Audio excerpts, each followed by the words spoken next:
നമസ്കാരം. ഞാനിപ്പോൾ മിനി അൽഫോൺസിൻ്റെ കൂടെയാണുള്ളത്.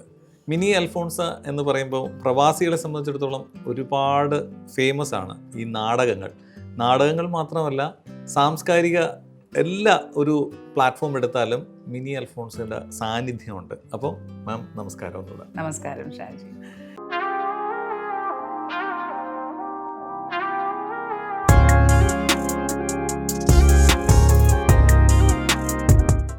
ഈ നാടകത്തിലേക്ക് ശരിക്കും എങ്ങനെയാണ് എത്തിപ്പെടുന്നത്? നാടകം ചെറുപ്പത്തിലെ നാടകങ്ങളിൽ നമ്മൾ മത്സരങ്ങളിലൊക്കെ സ്കൂളിൽ കോളേജുകളിലൊക്കെ നമ്മൾ പങ്കെടുക്കാറുണ്ട്. അത് ചെറിയൊരു നാടകവേദി, സ്കൂൾ കലോത്സവങ്ങൾക്ക്. ഞാനിപ്പോഴും ഓർമ്മയുണ്ട്, ഫസ്റ്റ് എൻ്റെ നാടകം എന്ന് പറഞ്ഞാൽ Jesus Christ, Carmel college Mala കേട്ടിട്ടുണ്ടാവും. അപ്പോൾ അതിനകത്തൊരു മിശിഹ ചരിത്രത്തിൻ്റെ ഒരു വേർഷൻ. അപ്പോൾ ഒരു അശോകൻ മാഷായിരുന്നു ഞങ്ങളുടെ നാടകത്തിൻ്റെ ഡയറക്ടർ. അപ്പോൾ പുള്ളി ഇങ്ങനെ എല്ലാ ക്യാരക്ടറും കിട്ടി. ജീസസ് ശരിയായി, ബാക്കിയുള്ള എല്ലാവരും മറിയം ശരിയായി, എല്ലാം റെഡിയാണ്. പക്ഷേ യൂദാസിൻ്റെ ഒരു ക്യാരക്ടർ ചെയ്യാനായിട്ട് ആരും കിട്ടിയിട്ടില്ല. യൂദാസിൻ്റെ ക്യാരക്ടർ ചെയ്യാനായിട്ട് ഒരുപാട് പേരുണ്ട്. പക്ഷേ യൂദാസ് എന്നുള്ള ആ ഒരു ക്യാരക്ടറിന് ഒരു പ്രശ്നം കാരണം ജീസസിന് ഒറ്റയ്ക്കെടുക്കുന്ന ആളായിട്ട് എനിക്ക് അഭിനയിക്കാനുള്ളൊരു ബുദ്ധിമുട്ടുകൊണ്ട് അവസാനം എന്നെ യൂദാസാക്കി മാറ്റി. അതാണ് എൻ്റെ ഫസ്റ്റ് എക്സ്പീരിയൻസ് എന്ന് പറയുന്നത്. അതുകൂടാതെ തന്നെ ഞാൻ അങ്ങനെ വലിയ അത്രയും പോപ്പുലറായിട്ടുള്ള അല്ലെങ്കിൽ വലിയ സംഭവമായിട്ടൊന്നും നാടകമൊന്നും അങ്ങനെ ചെയ്തിരുന്നില്ല. പക്ഷെ കലയോടും അതായത് നമ്മൾ ഡാൻസ്, പാട്ട്, ചെറിയ ചെറിയ കലോത്സവങ്ങളിൽ അങ്ങനെയൊക്കെ പങ്കെടുക്കാറുണ്ട്. നല്ലത് നാടകം ശരിക്കും ഞാൻ ജീവനുള്ള നാടകവേദികൾ കണ്ടിട്ടുള്ളത് UAE വന്നതിന് ശേഷമാണ്. ഏകദേശം 28 വർഷത്തോളമായി ഞാൻ UAE വന്നിട്ട്. അപ്പോൾ ഞാൻ തിയേറ്റർ നാടകങ്ങളല്ല നമ്മളൊന്ന് ചെയ്യുന്നത്, വന്ന് അമേച്ചർ നാടകങ്ങളാണ് ചെയ്യുന്നത്. അപ്പോൾ അതിന് ബാക്കിൽ നിന്ന് നമുക്ക് സൗണ്ടൊക്കെ തരും, നമ്മൾ വെറുതെ ഒന്നിങ്ങനെ ലിപ്സൊക്കെ ഒന്നിങ്ങനെ അനക്കി കൊടുത്താൽ മതി. പക്ഷേ ഇവിടെ നാടകത്തിൻ്റെ രീതി, പ്രത്യേകിച്ച് ഭരതമുരളി നാടകോത്സവത്തിലേക്ക് എൻ്റെ ഒരു എൻട്രി എന്ന് പറയുന്നത് തിയേറ്റർ ദുബായ് ആണ് എന്നെ ഇൻട്രൊഡ്യൂസ് ചെയ്തതെന്ന് പറയാം. അതിനു മുമ്പ് ഞാൻ കുറച്ച് നാടകങ്ങൾ ചമയത്തിന് വേണ്ടിയിട്ടൊക്കെ ചെയ്തിട്ടുണ്ട്. പക്ഷേ ശ്രദ്ധേയമായൊരു കഥാപാത്രം തിയേറ്റർ ചെയ്തത് ഭരതമുരളി നാടകോത്സവത്തിൽ തിയേറ്റർ ദുബായിൽ ഷാജഹാൻ ആണ് എന്നെ ഇൻട്രൊഡ്യൂസ് ചെയ്തതെന്ന്. ഭാസ്കർ പട്ടേലും പൊന്നിയുടെ ജീവിതം വളരെ വളരെ ഫേമസ് ആയ നാടകം. വളരെ ഫേമസ് ആയത് ഇവിടെ തന്നെ ഒരു 3-4 സ്റ്റേജ് ചെയ്തു. നാട്ടിൽ ഞങ്ങൾ ചെയ്തു, ഡൽഹിയിൽ ചെയ്തു. അതിൽ ഒരു സരോജ എന്ന് പറയുന്നൊരു ക്യാരക്ടർ, പട്ടേലിൻ്റെ ഭാര്യയായിട്ട്, അതാണ് എൻ്റെ ഒരു ആയത്തിൽ. ശരിക്കും ഈ തൊമ്മിയും ഭാസ്കർ പട്ടേലും അല്ലേ? അതിൻ്റെ ഭാസ്കർ പട്ടേലും തൊമ്മിയുടെ ജീവിതം ആ ഇതിലേക്ക് പോകുമ്പോഴേ ആ നാടകം ശരിക്കും ഞാൻ കണ്ടതാണ് കേട്ടോ. മിനി മോൾ അല്ലെങ്കിൽ മിനി അൽഫോൺസ അതിൽ ജീവിക്കുകയായിരുന്നു ആ ക്യാരക്ടറായിട്ട്. അത് വല്ലാത്തൊരു അനുഭവമായിരുന്നു. ശരിയല്ലേ? അതെ, അത് ഒന്നാമത് നമുക്ക് നാടകം എന്ന് പറയുമ്പോൾ നമുക്ക് ആരും ഇതിനകത്ത്, അതായത് കാണികളെ നമുക്ക് പറ്റിക്കാൻ പറ്റും, കബളിപ്പിക്കാൻ പറ്റും. നമ്മൾ ഒറിജിനലായി തന്നെ ചെയ്യണം. കാരണം അവിടെ ഒരു വേറൊരു ടേക്ക് എന്ന് പറയുന്നൊരു സംഭവമില്ല. നമുക്ക് തന്നെയല്ല, അതിൻ്റെ സംവിധായകൻ എന്ന് പറഞ്ഞാൽ വളരെ ഫേമസ് ആയിട്ടുള്ള സൂര്യൻ മാഷാണ്. നാടകത്തിൻ്റെ അധിപൻ എന്ന് പറയുന്നത് നമ്മൾ നാടകക്കാർക്ക് സൂര്യൻ മാഷില്ലാണ്ട് വേറൊരു പേരില്ല എന്ന് പറയാം. അപ്പോൾ സൂര്യൻ മാഷിനെ സംബന്ധിച്ചിടത്തോളം നാടകത്തിൽ അഭിനയിച്ച് തന്നെ അതിൽ പങ്കെടുത്താലേ അല്ലെങ്കിൽ അതിനകത്ത് ആക്ട് ചെയ്താലേ പുള്ളി സമ്മതിക്കത്തുള്ളൂ. ഒന്നത് അതാണ് ട്രെയിനിങ്ങിൻ്റെ ഒരു പ്രത്യേകത എന്ന് പറയുന്നത്. 2, തിയേറ്റർ നാടകങ്ങളൊക്കെ ഒരു ആക്ടേഴ്സ് പ്ലേ എന്ന് പറയുന്നതിൻ്റെ കാരണം അതാണ്. ഡയറക്ടേഴ്സ് പ്ലേ ആണല്ലോ നമ്മൾ സാധാരണ നാടകങ്ങൾ പറയുന്നത്. പക്ഷേ ആ ഒരു സമയത്തിൽ ഒരു 45 മിനിറ്റ് അല്ലെങ്കിൽ 1 മണിക്കൂർ 1.5 മണിക്കൂറുള്ള നാടകത്തിൽ നമ്മൾ തിയേറ്ററിൽ കയറി കഴിഞ്ഞാൽ പിന്നെ ഡയറക്ടർക്കോ വേറെ ആർക്കും ഒന്നൊരു റോളില്ല. അത് ആക്ടേഴ്സ് തന്നെ അഭിനയിച്ച് അത് പിടിപ്പിക്കണം.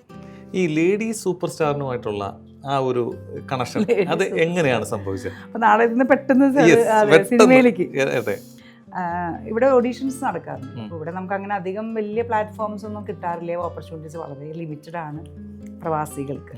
പ്രത്യേകിച്ച് നമ്മൾ ജോലിയും കൂടെ ചെയ്യാറുണ്ട്. അപ്പോൾ അതിൽ നിന്നൊക്കെ മാറി നമുക്ക് ഓഡീഷൻസ് വരുന്നത് അറിയുന്നുണ്ടെങ്കിൽ ഞാൻ പോയി പങ്കെടുക്കാറുണ്ട്. അങ്ങനെ മഞ്ജു വാര്യർ മാമിൻ്റെ ഒരു മൂവി വരുന്നുണ്ട്, ആയിഷ വരുന്നുണ്ട്, ഓഡീഷൻ ഉണ്ടെന്ന് പറഞ്ഞു. അങ്ങനെ ഞാൻ ചെല്ലും. അപ്പോൾ അവിടെ ഓഡീഷന് വേണ്ടി ഞാൻ ചെല്ലുമ്പോൾ ഞാൻ വിചാരിച്ചൊരു 5-10 പേരൊക്കെ ഉണ്ടാവും മാക്സിമം. 53 പേര് ക്യാരക്ടർ ചെയ്യാൻ. അപ്പോൾ അവരൊരു ഇൻട്രൊഡക്ഷൻ കൊടുത്തിട്ടുണ്ടായിരുന്നു. മഞ്ജു വാര്യർ മാമിൻ്റെ മൂവിയാണ്. ഇതിലൊരു മഞ്ജു വാര്യർ മാമിൻ്റെ കൂടെ സ്ക്രീൻ ചെയ്യാനായിട്ട്, ഷെയർ ചെയ്യാനായിട്ടൊരു ലേഡീനെയാണ് നമ്മൾ നോക്കുന്നതെന്ന് പറഞ്ഞു. ആ വന്ന 53 പേരിൽ ഏറ്റവും പ്രായമുള്ളൊരു സ്ത്രീയാണ് ഞാൻ. അപ്പോൾ ഞാൻ വിചാരിച്ചു ഈ ഓഡീഷന് പങ്കെടുക്കേണ്ട ആവശ്യമുണ്ടോ, തിരിച്ചു പോവാം എന്ന് വിചാരിച്ചു.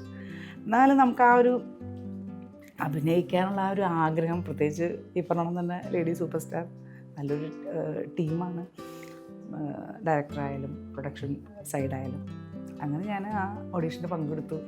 ഡയലോഗ് കറക്റ്റായിട്ട് മൂവിയിൽ എന്താണ് ഞാൻ പറഞ്ഞ അതേ ഡയലോഗ് തന്നെ മെറീന എന്ന് പറഞ്ഞൊരു നേഴ്സിൻ്റെ ക്യാരക്ടറാണ് ഞാൻ ചെയ്തത്, സിസ്റ്റർ ഹോസ്പിറ്റലിൽ.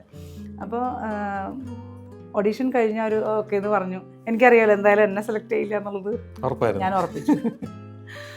അങ്ങനെ ഒരു 4 ഡയലോഗ് അങ്ങനെ തിരിച്ചു വന്നു. 2 ദിവസം കഴിഞ്ഞു. 3-ാം ദിവസം വെളിയിൽ നിന്ന് വരാണ്ടായപ്പോൾ ഞാൻ വിചാരിച്ചു ഓക്കെ കഴിഞ്ഞു. അങ്ങനെ ഒരു ആമിർ സാർ തന്നെ എന്നെ ഒരു 5-ാം ദിവസം വിളിക്കുന്നു. മിനി ചേച്ചിയല്ലേ, അപ്പോൾ എല്ലാവരും എന്നെ മിനി ചേച്ചി എന്നാണ് വിളിക്കുക. അതെ, ഞാനിങ്ങനെ ആമിറാണ്, അപ്പോൾ ഈ ഒരു മൂവിയുടെ സെലക്ഷൻ ആയിട്ടുണ്ട്, ചേച്ചീനെയാണ്. അത് ചേച്ചീനെ സെലക്ട് ചെയ്യാനുള്ളൊരു കാരണം എന്ന് പറഞ്ഞാൽ നമ്മുടെ ഓഡീഷൻ ചെയ്ത എല്ലാവരും ഈക്വലി കോമ്പറ്റൻറ്റുമാണ്. വളരെ നല്ല പ്രഗത്ഭരായിട്ടുള്ള, അല്ലെങ്കിൽ എന്താ പറയുക, നല്ല നടീനടന്മാർ, എല്ലാവരും നല്ല ആക്ടേഴ്സ് തന്നെയായിരുന്നു. പക്ഷേ മഞ്ജു വാര്യരുടെ കൂടെ അഭിനയിക്കുമ്പോൾ അവരൊരു സപ്പോർട്ടീവായിട്ടൊരു മെൻ്റൽ സപ്പോർട്ട് കൊടുക്കുന്ന ഒരു ക്യാരക്ടറാണ് ഈ മെറീന ചെയ്യുന്നൊരു ക്യാരക്ടർ. അപ്പോൾ നേഴ്സാണ് അവരെ ഒന്ന് ആശ്വസിപ്പിക്കുന്നത്. അവർ വിഷമങ്ങൾ കാണുമ്പോൾ അവരൊന്ന് ആശ്വസിപ്പിക്കുന്നത് ആ നേഴ്സാണ്. അപ്പോൾ മഞ്ജു വാര്യരുടെ താഴെയായിട്ട് ആ ഏജ് നിൽക്കാൻ പാടില്ല. അവരെ ആശ്വസിപ്പിക്കുക എന്ന് പറയുമ്പോൾ കുറച്ചുകൂടി മെച്യൂരിറ്റി വേണമല്ലോ. അങ്ങനെ ഞങ്ങൾ നോക്കിയപ്പോൾ അത് മിനിയാണ് ആപ്റ്റായിട്ടുള്ളത്. അങ്ങനെയാണ് അതെനിക്ക് തന്നത്. അപ്പം ഇതാ പറഞ്ഞു, നമ്മൾ ഓപ്പർച്യൂണിറ്റി വരിക എന്ന് പറയുന്നത് നമ്മുടെ ടൈമും കൂടെ ശരിയാവണം. അത് കഴിഞ്ഞിട്ട് പിന്നെ ഞാനതിന് മുൻപായിട്ട് പൂട്ട് എന്ന് പറഞ്ഞൊരു മൂവി ചെയ്തു. ശരി. പക്ഷേ ഇതാണ് ഞാൻ കണ്ടത്. ഞാൻ ഈ സിനിമ കണ്ടു, കൊള്ളാം, നന്നായിട്ട് തന്നെ പെർഫോം ചെയ്തു. കുഴപ്പമില്ലാതെ തന്നെ നമുക്ക് നാടകങ്ങൾ ചെയ്യുന്നതിൻ്റെ ഒരു എക്സ്പീരിയൻസ് തീർച്ചയായിട്ടും നമുക്കതിനകത്ത് കിട്ടും. കാരണം അതിനകത്ത് ഒരുപാട് ടേക്ക് ഉണ്ട്, ഒരുപാട് ടെക്നിക്കൽ സപ്പോർട്ടുകളുണ്ട്, നമ്മുടെ ആംഗിൾ പറഞ്ഞു തരാനും എല്ലാത്തിനും ആൾക്കാരുണ്ട്. പക്ഷേ മഞ്ജു മാം ആയിട്ടുള്ള ഒരു എക്സ്പീരിയൻസ് ഭയങ്കര, ഇപ്പോഴും ഞാനത് ഭയങ്കര അഭിമാനത്തോടു കൂടി സന്തോഷത്തോടെ ഇപ്പോഴും അത് ഓർക്കുന്നുണ്ട്. ആ ഷൂട്ട് നടന്നുകൊണ്ടിരിക്കുമ്പോൾ ഞാൻ അവിടെ വന്നിരുന്നു, നമ്മൾ തമ്മിൽ കണ്ടു അവിടെ വെച്ചു. നമ്മുടെ പ്രേത ബംഗ്ലാവിൽ വെച്ചായിരുന്നു. 3 ദിവസമായിരുന്നു അതിൻ്റെ. അതെ, ഞാൻ ഒരാഴ്ചയോളം ഞാൻ ലീവ് എടുത്തു.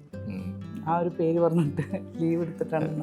വലിയൊരു എക്സ്പീരിയൻസ് തന്നെ അല്ലേ? ഈ ശരിക്കും നാടകവും സിനിമയും നമ്മുടെ ജീവിതത്തിൽ എങ്ങനെ മാറ്റിമറിച്ചിട്ടുണ്ട്? നാടകം അല്ലെങ്കിൽ സിനിമ, 2 കാര്യത്തിലും നമ്മൾ ബേസിക്കലി ഒരു കലാകാരൻ എന്ന് പറയുമ്പോൾ അല്ലേ, നല്ലൊരു വ്യക്തിത്വം ഉള്ളവരായിരിക്കണം. നല്ല വ്യക്തികൾക്ക് നല്ലൊരു കലാകാരനാവാൻ പറ്റുള്ളൂ, നല്ലൊരു കലാകാരൻ നല്ലൊരു വ്യക്തിയാവാൻ പറ്റുള്ളൂ എന്ന് ഞാൻ വിശ്വസിക്കുന്നു കേട്ടോ. കാരണം അതേ നമുക്ക് കൊടുക്കാൻ പറ്റുള്ളൂ. നമ്മളൊരു ക്യാരക്ടർ ചെയ്യണമെങ്കിൽ നമ്മൾ 100% പെർഫെക്ഷൻ എന്ന് പറയുന്നത് അതില്ല. നമ്മൾ നമ്മളായിട്ട് തന്നെ ജീവിക്കുകയും വേണം, അഭിനയിക്കുകയും വേണം. ഇപ്പോൾ സാറ് പറഞ്ഞോളൂ, ഞാനിവിടെ ഏറ്റവും എൻ്റെ അവാർഡ് ഞാൻ നേരത്തെ പറഞ്ഞ പോലെ വിനോദ് മണിയർ സാറിൻ്റെ കൂടെ ചെയ്ത തീപ്പെണ്ണ്. അത് 2018 കോവിഡിന് ആ സമയം, ആ കാലഘട്ടം, കോവിഡ് തൊട്ട് മുൻപായിട്ട് 1 വർഷത്തിനുള്ളിൽ സാർ മരിച്ചു. അതിലാണ് എനിക്ക് തോന്നുന്നു ഏറ്റവും കൂടുതൽ അവാർഡുകൾ കിട്ടിയത്. 6-7 അവാർഡ് അതിന് കിട്ടിയത്. ബെസ്റ്റ് ഡയറക്ടർ അവാർഡ് അടക്കം ഉള്ള നാടകം. എനിക്ക് തോന്നുന്നു അത് തന്നെയാണ് ഏറ്റവും കൂടുതൽ അവാർഡുകൾ വാരിക്കൂട്ടിയ നാടകങ്ങളിലൊന്നും. അപ്പോൾ അതിൽ നമ്മൾ ജീവിക്കുക എന്ന് പറഞ്ഞാൽ എനിക്കതിനകത്തൊരു ജീവിതമായിട്ട് അങ്ങനെ തോന്നുന്നില്ല. കാരണം നോക്കൂ, ഒരു കഴുകുമാരുടെ ഇടയിൽ പിച്ച് ചീന്തപ്പെട്ട ഒരു പെൺകുട്ടിയുടെ അമ്മൂമ്മയായിട്ടാണ് ഞാനിത് ചെയ്യുന്നത്. അപ്പോൾ ഞാൻ ആ കുട്ടീനെ റെപ്രസെൻ്റ് ചെയ്യുന്ന, സമൂഹത്തിൽ അങ്ങനെ ചൂഷണം അനുഭവിക്കുന്ന, പീഡിപ്പിക്കപ്പെടുന്ന, അതല്ലെങ്കിൽ ബലാത്സംഗം ചെയ്യപ്പെടുന്ന കുട്ടികളെ പറ്റിയിട്ടുണ്ട്. അപ്പോൾ ഒരു സ്ത്രീ എന്ന് പറയുന്നത് ഒരു കരുത്തായിരിക്കണം അല്ലേ, ഒരു എംപവർമെൻറ്റ്. അതായത് ഒരു തീ നിങ്ങളെപ്പോഴും കരുതണം, ഒരു ചെറിയൊരു തീപ്പന്തം നിങ്ങളെപ്പോഴും കരുതണം. കാരണം ഇരുട്ടാണ് ഇതിൻ്റെയൊക്കെ കാരണം. ഇരുട്ടിലാണ് ഇങ്ങനെയുള്ള തെറ്റുകൾ ചെയ്യപ്പെടുന്നത്, കുട്ടികൾ ബലാത്കാരം ചെയ്യുന്നത്, ചൂഷണം ചെയ്യപ്പെടുന്നത്. അതുകൊണ്ട് എപ്പോഴും നിങ്ങളുടെ കയ്യിൽ ഒരു തീ ഉണ്ടാകണം എന്നുള്ളൊരു മെസ്സേജാണ് അത് കൊടുക്കുന്നത്. അത് എനിക്കിപ്പോഴത് ആലോചിക്കുമ്പോൾ ഭയങ്കരമായിട്ട് സത്യം ഈ പറഞ്ഞ പോലെ തന്നെ അത് ഭയങ്കര ചലഞ്ചിങ് ആയിട്ടൊരു ക്യാരക്ടറാണ്. ഒരു 75+ ഏജുള്ളൊരു ക്യാരക്ടറാണെങ്കിൽ പോലും എനിക്ക് 2 മക്കളുണ്ട് അല്ലേ. അപ്പം നമ്മുടെ മക്കൾ അല്ലെങ്കിൽ നമ്മുടെ ഒരു കുട്ടി, നമ്മുടെ കുടുംബത്തിലൊരു കുട്ടി അല്ലെങ്കിൽ നമ്മുടെ അയൽവക്കത്തൊരു കുട്ടി എന്ന് പറയുമ്പോൾ ഒരു വികാരം ഒരു അമ്മയ്ക്ക് നാച്ചുറലി വരുന്നതല്ലേ സാറേ. അത് ഉൾക്കൊള്ളുക എന്ന് പറയുന്നതിൽ എനിക്കിപ്പോഴും അറിയാത്തൊരു കാര്യം, അത് ഉൾക്കൊള്ളാതിരിക്കാൻ നമ്മളെ കൊണ്ട് സാധിക്കില്ല. അതിനിപ്പോൾ നമുക്ക് ഒരു അവരുമായിട്ടൊരു ബന്ധമില്ലെങ്കിൽ പോലും നാട്ടിൽ നടക്കുന്നപ്പോൾ ഈ ഇടയിൽ തന്നെ എത്രയോ സിമിലർ ആയിട്ടുള്ള ഇൻസിഡൻറ്റുകൾ നടന്നു അല്ലേ. നമുക്കൊക്കെ എന്തുകൊണ്ട് രോഷം വരുന്ന എത്രയോ പേര് അതിനെ എതിരായിട്ടൊക്കെ വീഡിയോ ചെയ്യുന്നുണ്ട് അല്ലേ, സംസാരിക്കുന്നുണ്ട്. അത് ഈ ട്രോൾ ഉള്ളത് കൊണ്ടാണ് ഞാൻ അതെല്ലാം സ്റ്റോപ്പ് ചെയ്ത്. ഞാൻ ആകെ ഒരു മൂവിക്ക് മാത്രമാണ് അങ്ങനെ ഒരു മൂവി റിവ്യൂ പറഞ്ഞോടുകൂടി എനിക്ക് മനസ്സിലായി ഞാനിതിൻ്റെ ആളല്ല. കാരണം ഒരു ഗുഡ് ബുക്സിൽ ഇരിക്കാൻ വേണ്ടിയിട്ടല്ല കേട്ടോ, വെറുതെ അനാവശ്യമായ ട്രോളുകളും കമൻസും ഇപ്പോഴത്തെ സോഷ്യൽ മീഡിയയുടെ ഒരു സ്റ്റാൻഡേർഡ് അങ്ങനെ മാറിപ്പോവാണ്. അത് ഈ കഴിഞ്ഞ മാസം തന്നെ ഉണ്ടായ ആ ഒരു പിഞ്ച് കുഞ്ഞിനെ അത്രയൊക്കെ ദ്രോഹം ചെയ്യാനായിട്ട് സാധിക്കും അല്ലേ.